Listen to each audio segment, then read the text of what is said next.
Comprendre les équations en 3 minutes ou presque.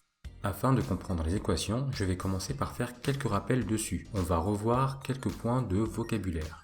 Tout d'abord, quand on va résoudre les équations, on va à chaque fois parler d'inconnu. Une inconnue, c'est un nombre dont on cherche la valeur. Elle est souvent représentée par une lettre et souvent par la lettre x. Une équation, c'est une égalité entre deux expressions dans laquelle il y a au moins une inconnue. Alors, il existe plusieurs types d'équations, parfois avec plusieurs inconnues. Mais au programme de 3e, on s'intéresse qu'aux équations avec une inconnue. Résoudre une équation, ça consiste à appliquer des calculs pour trouver la ou les valeurs que peut prendre cette inconnue. L'ensemble de ces valeurs constitue l'ensemble des solutions de l'équation qui est généralement noté grand S.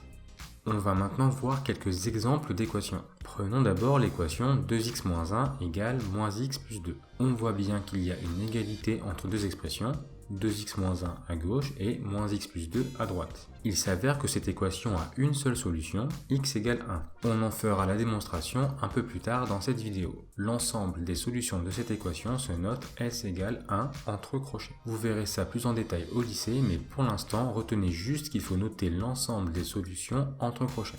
Prenons maintenant l'équation x-2 au carré égale 9. Cette équation est plus complexe, mais on verra la méthode pour la résoudre dans une future vidéo sur les équations produits. Les équations produits sont un type d'équation au programme de 3e.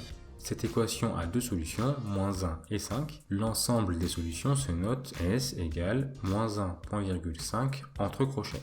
Il est intéressant de noter qu'une équation n'a pas forcément une seule solution. Il peut y en avoir plusieurs, il y a même des équations sans aucune solution.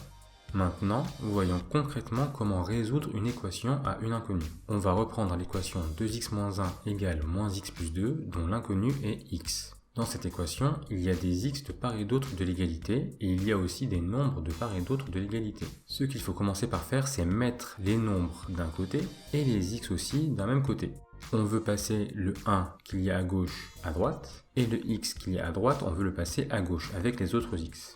Comment faire ça? Eh bien, il faut à chaque fois appliquer une opération de chaque côté de l'égalité pour parvenir à faire ce qu'on veut. Notez bien qu'on a le droit de faire ça, car tant qu'on fait la même opération sur chaque membre de l'égalité, alors l'égalité reste vraie. Concrètement, pour se débarrasser du -1 de gauche, il faut additionner 1 à gauche et à droite, et pour se débarrasser du -x de droite, il faut additionner x à gauche et à droite. À gauche, -1 plus 1 donne 0. À droite, -x plus x donne 0. Et on obtient 2x plus x égale 2 plus 1, c'est-à-dire 3x égale 3. Maintenant, on aimerait avoir x dans l'expression de gauche et pas 3x. Il faut donc diviser par 3, et du coup diviser par 3 également l'expression de droite. On obtient au final x égale 1. À la fin, il faut toujours faire une vérification, ça sert à vérifier qu'on ne s'est pas trompé dans nos calculs. En 3e, il faut faire cette vérification et l'écrire sur votre copie.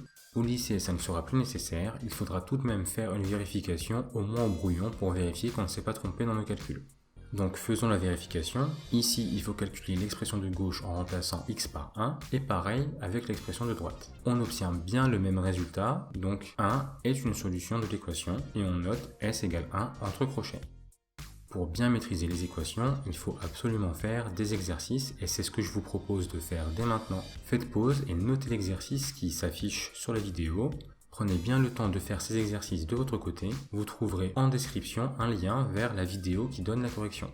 Voilà, cette vidéo sur les équations est terminée. Pour plus d'explications sur toutes les autres notions du programme, des exercices corrigés et tout ce qu'il faut savoir sur l'orientation, abonnez-vous à ma chaîne YouTube, mon compte Instagram et ma page Facebook. À très bientôt.